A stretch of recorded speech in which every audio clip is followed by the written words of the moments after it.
I collaborated with the Clinical Otorhinolaryngology and the neurophysiologist of our university for doing this research. What is the purpose of this research? We worked with volunteers who underwent examination by EEG. I think you know it is an electroencephalogram. With listening to tone between 90 Hz and 120 Hz, similar to the resonant frequency found in some Neolithic sites in Europe, England, Ireland, Italy, Malta. We started from these important papers by Robert Young, who studied some ancient structures in England and Ireland, and from this paper by Ian Cook, who made the same thing to volunteers, giving the same frequency. It's important to understand both. The thesis by Robert Young is the ancient structure possesses resonant acoustical properties that may have contributed to their functional purposes. They found, Robert Young and his collaborator, found in 6 different Neolithic temples, especially a resonance frequency of 110. So, Ian Cook tried to explain this, and the thesis of Ian Cook is the resonance of the chamber cavities might be intended to support human ritual changing. There is the possibility that tones at this frequency might specifically affect regional brain activity. So, he gave to 30 volunteers the same tones Robert Young found in these 6 temples. So 9, 100, 110, 120, 130, monitoring the brain activity by electroencephalography. We did the same. This is an introduction, very important, because if we don't understand this, we can understand the rest of the presentation. What Ian Cook found? The pattern of asymmetric activity, in few words, he found that some centers of the left hemisphere switch off during this tone and switch on some other centers in the frontal lobe, frontal left lobe.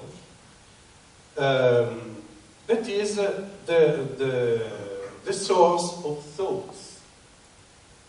There is a change made of the brain activity during this tone. And he discovered that, especially at 110 Hz, this process happens. This is a frontal lobe, and that is the source of thoughts, abstract thoughts, for example. This is the part of motricity in the center. When you move the arm, a hand, you have a brain activity in this side. And this is the occipital lobe, where we elaborate the image from the eyes. Go. After this introduction, our research. I want to remain the time. We decided to continue this research in Italy because we have several Neolithic temples, because Ian Cook in the United States had not hypogea for testing also in hypogea the effect directly on the brain with the EEG. So we divided our research in two times. In the laboratory, beginning for having a baseline, and after in the hypogeum. We are at work in this moment. This is the preliminary results.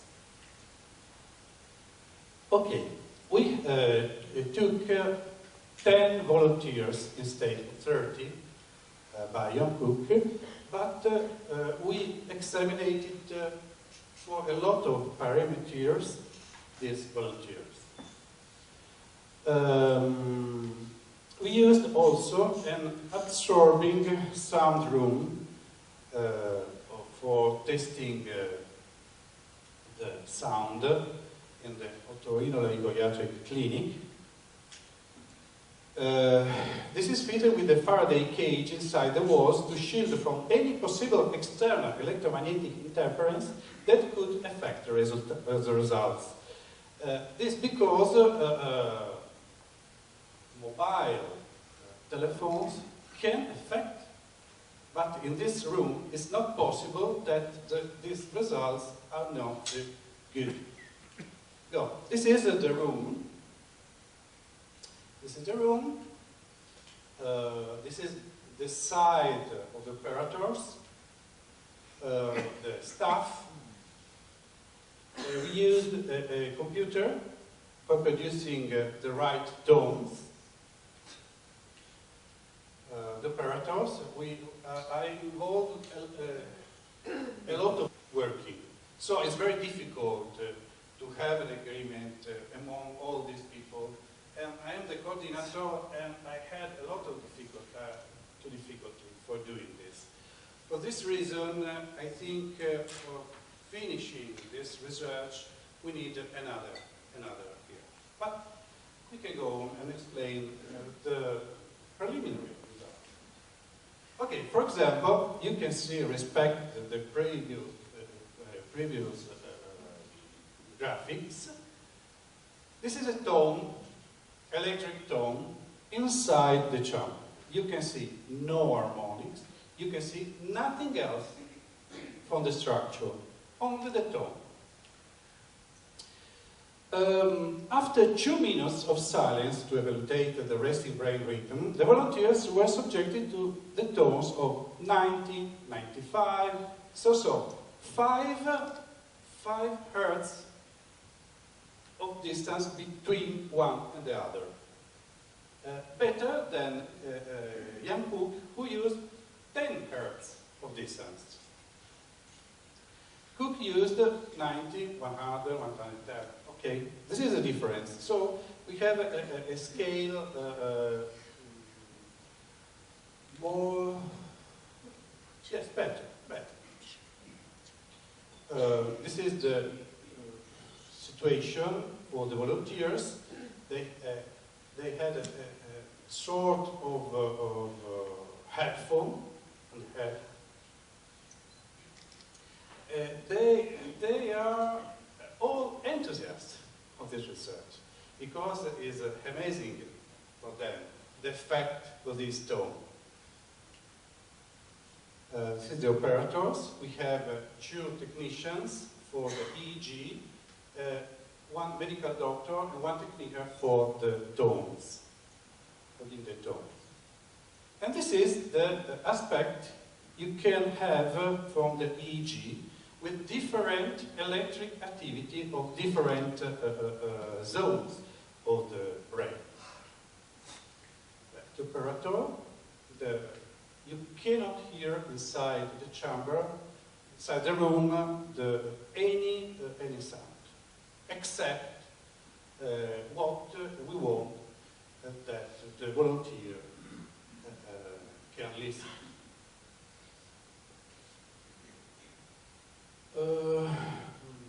This is the laboratory analysis. Laboratory analysis, I have 10 minutes, no? I have 8. 8 minutes, okay. The clinician examined all the EEG to verify the collect data from the volunteers. Every EEG record was divided in 16 areas because for having a good idea of the brain activity in relationship with the capacity of the volunteer to understand what happened, we put together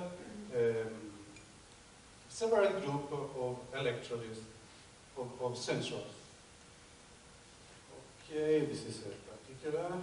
You can see all the sensors on the head of the volunteer. The 16 areas, we have to understand this because frontal, center, rear. Frontal for thoughts, central for movement, rear, occipital for image. Go. Frontal, this parietal temporal lobe, then the occipital lobe. And you can see frontal, temporal, occipital.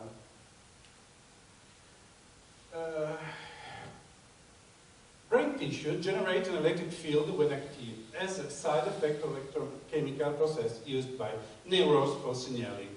So it's necessary not one neuron is working, but a great group of neurons for having an effect on EEG.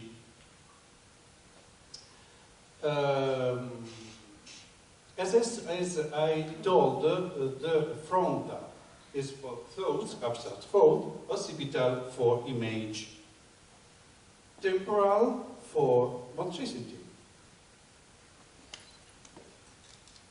Temporal, frontal, occipital. This is all for movement. The activity of the brain is on different frequency, and the sound affects this frequency, changing the aspect of human brain activity. What's the result? In half of volunteers, there was the prevalence of frontal areas in respect of occipital areas. So, we have not the same result of Ian Cook.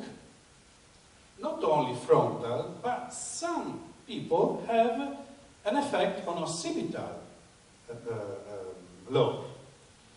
No predominance of one cerebral hemisphere. Some people had effect on the left hemisphere, some on the right hemisphere. No dominant hemisphere for effect. Different sensitivity to all tones without prevalence of one tone. So, every person has his, her tone for stimulating his, her brain activity. It's not only 110. We can have personal tone, 90, 105, everyone have another one. But it's logic, because all the people in this room is different. Someone is blonde, someone is has dark eye, light eye. So also the brain activity is different. Some example, very short. For example, this volunteer had a good simulation on 90 Hz with the occipital lobe. This is posterior frequencies. Another one has, for example, 2 frequencies of stimulation. 90, 120. So, the discussion. Some areas of the brain are stimulated far from the acoustic area, so the tones have a real effect on the brain activity, a direct effect on the brain activity. It's not a reflex of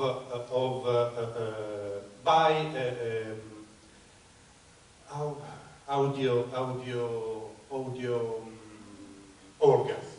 Understand? Everyone has his/her tone that stimulates the emotionality. Those with the frontal lobe prevalence during the tone receive ideas and thoughts. This is very important because the volunteers, during meditation, received who had stimulated the frontal lobe had interesting thoughts. Who had stimulated the occipital lobe received images, visions.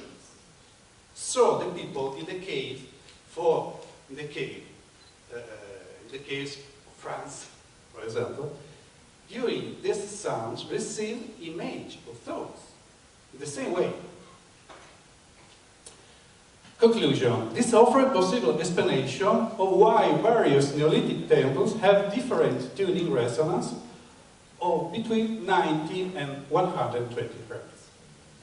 Second conclusion, in Cividale de Friuli in Pogemo, there are two chambers with different resonant frequencies. Why? Because they were built for different types of people. Some people preferred to go in the chamber D. Others prefer the chamber C, but we have not the other chamber now because they were modified. This frequency can create strong emotions in someone sensitive to this resonant frequency.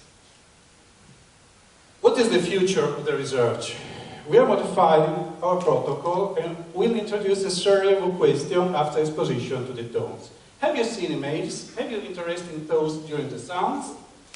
We edit these questions to the volunteers after the experiment. Because in a very simple way, they have to lift up the arm if they received one arm, if they received an image, and the left arm if they received a thought. We will insert a little pause of 20 seconds between the random tones for having no confusion. We will repeat the laboratory experiment in the same subject to confirm previous data before going to Cividale de Friuli Pogemo for continuing research and to have a baseline aspect for any volunteers. Okay, I think we have finished. Thank you for your attention.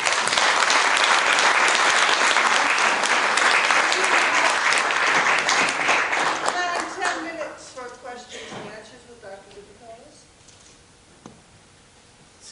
You choose. Please. I'm just wondering, you said that the tones were listened to for 1 minute each separate tone? Well, yes, not from 1995, but random, for 1 minute. For 1 minute. A pause of 10 seconds, but it's too little. We have decided to make 20 seconds. No more, because the brain activity have used to have a response if the pause is too long. Yeah. Have another response. If you take 1 minute, the brain activity change. Yeah. My field is music therapy and sound healing. Yeah, And I in think my the sound experience, sound therapy is very interesting It usually perspective. takes about 8 minutes. Yeah, for, yeah. for Yes, because you have to You have consider. another question? Sorry. It's important because now we have to test what is the most interesting frequency. After you can stay so for 10 minutes with this frequency for having the best effect. Yes, okay, thank you. As with the shaman drum.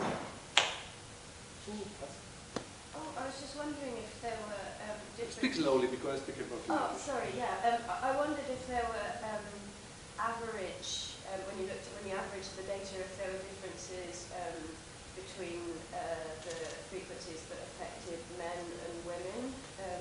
Yes, this is an important problem. In fact, we are replying all the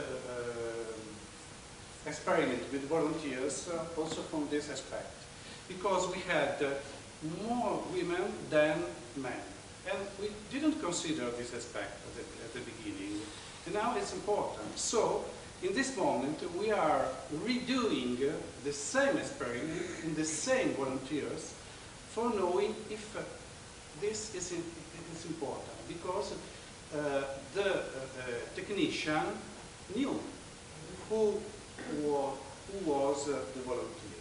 Now we are trying a double-blind research for this reason. This is important. Yes. Yes.